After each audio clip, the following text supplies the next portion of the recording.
Hello, everybody. Welcome back. My name is Micah. I'll be your astrologer for today. And today we are going to be talking all about the new moon in Libra that's occurring on October 21st. We will be doing Horoscopes in a separate video, but this is just going to be the breakdown of the new moon in Libra. And so let's go ahead and jump into it. So, whenever we have a new moon, it's new beginnings, things are a bit uncertain. We might feel like we are on shaky footing and we're just kind of really going on intuition rather than what we can see. Um, Feelings, intuition, like as well as like what's coming next, are oftentimes hidden during a new moon as well. But when the moon is in Libra, we're focusing in on fairness, the work that actually has been put into something to make it last versus does something just kind of look good on the surface and doesn't really have any weight or substance to it. We also see relationships really becoming something that is focused on when the moon is in Libra as well. We can also see legal things, justice, politics, and just kind of like partnerships and just kind of like some themes of fairness and integrity coming in as well. But mostly, we're seeing a big focus on partnerships when the moon is in Libra. And so we can see some indecisiveness as well, weighing whether or not to go this way or that way. And so it's kind of like a fork in the road. Libra is also an air sign, and so it's very communicative. And so it can be a great time for connecting with new people, especially since it's a new moon. But also, we can see that values are still also really focused in on with those new people that we're connecting with, or even with the ones that we are connected with now. Um, and bringing those relationships back up for judgment on whether or not they still fit those values. We see the ruler of this new moon being Venus in Libra at a 9, which is in Sagittarius. And so it can be, learning something new with a partner, exploring with a partner, traveling with a partner. We see the actual new moon at a 28, which is a Cancer degree. And so it can be learning from home with a partner, traveling back home with a partner, making a new home with a partner. I could see all of those things coming back in. We could also see a partner really challenging us to look at different perspectives. Um, whether we are in a new relationship or a long-standing relationship, I think that's something that we can see for sure, with this rulership being over the new moon in Libra. But whatever is happening, I do think that there's going to definitely be some back and forth. And it's just going to be very transformative because even though this isn't the focal point, we do have Mars and Mercury exactly conjunct. And so there can be a lot of really intense, serious conversations around transformation having to do with our relationships because Mars and Mercury are going to be in what would be considered like a second house position to the new moon in Libra. And so there can be a lot of discussions about actions that could change things for the future, or just like conversations surrounding insecurities or things that we would rather suppress, but do need to be put on the table so that we're able to judge our situations with the people that we love and care about fairly, especially when we're talking about emotional vulnerability. Because, like we said, we have Cancer that is at we have a Cancer degree happening for the new moon in Libra, but also 20 degrees is a Scorpio degree, and we already have Mercury and Mars in Scorpio. And this Mercury Mars conjunction, with that double Scorpio energy, is already giving me a lot of like what we say we're going to change, we need to change, or this could make or break a relationship. And we've got to move on beyond some may are possibly very avoidant tendencies, or the things that are really just killing the relationship. And I think that's definitely where this 9 degrees um, comes in with the ruler of this new moon, because it's saying we have to push into more of like the expansion or the light. We have to break out into something new, or else this connection could possibly die. Now, what we also see is the opposition to the new moon that's happening from Chiron in Aries.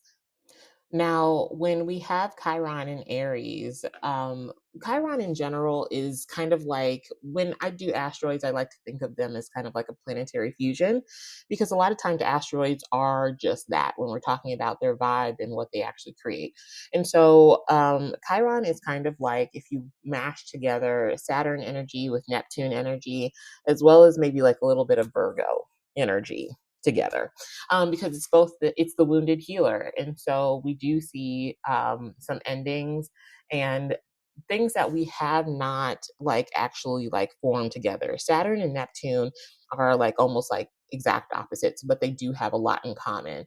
They both limit, and they both can create some wounds. Saturn is limitation and it asks for foundation and reality. Neptune is mystical and it is limitless and doesn't have a lot of boundaries and it's just kind of like everywhere.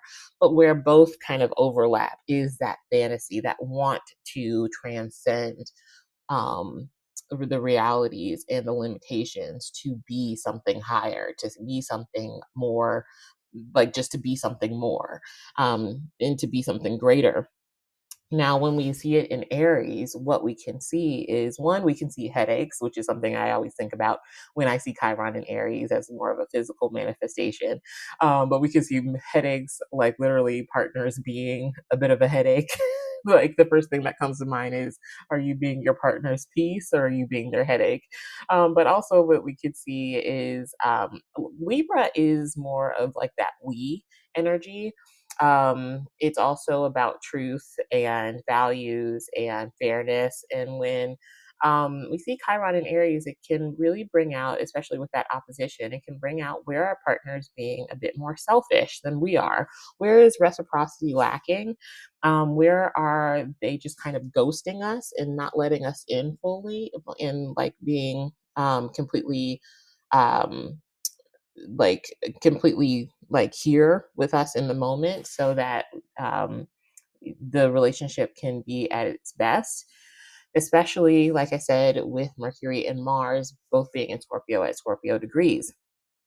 Something else I could see is that some relationships unfortunately don't survive. I mean, I know that I feel like I've like been like a broken record over the past couple of weeks. But this is very much that energy. If we put Saturn and Neptune and a bit of Virgo energy into Aries, it's not only saying, where am I just a bit too emotionally closed off because maybe it feels scary, it feels unknown, and I don't want to share that with my partner. And I'm working to open up so that we can make the relationship be able to breathe. But on the flip side, it's saying, can I heal that maybe with going to therapy with my partner? Can I talk to my partner? Do I feel safe like opening up? Vulnerability wise, or am I just going to do that more in a more lonely sense? Am I going to kind of cover my own needs, and just kind of do what my partner needs? Am I going to people please? Am I going to lean into just kind of being of service, which is definitely that Virgo energy coming up? Another way we could see it is, am I just going to completely forget about the partnership altogether and say I can do this on my own and take on more of that attitude of, if you can't trust other people to do it yourself. Um, and I could definitely see that not only with the Mercury and Mars conjunction with Scorpio, but also we have Chiron not only in an opposition to Libra, but also both the new moon in Libra is in a square to Jupiter in Cancer as well as to Chiron. And so we've got a T square happening. And so something pretty big is happening when it comes to the nurturing and being present in our relationships and creating safe spaces in our relationships versus where we might fear like showing ourselves fully to somebody else, um, or where we might hide from our relationships or hide from integrity, hide from fairness in some way, shape, or form when it comes to other people.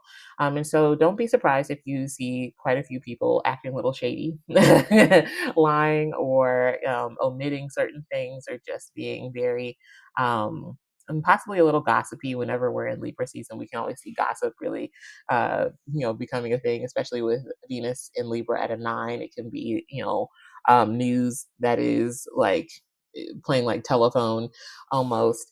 But Jupiter and Cancer being at a 24 can definitely be like, maybe I'm moving away from family for a relationship, and maybe that relationship is healthy, maybe it's not, but it's up to our discernment to, to decide that, to look at how much work has been put in on both sides of that relationship to assess, can it actually weather, like maybe creating its own roots and moving away from the roots of family, or what is familiar, because it's not just about like family roots, it is about familiarity. Cancer energy is familiarity, but Pisces energy is kind of more the unknown, as well as compassion and emotion.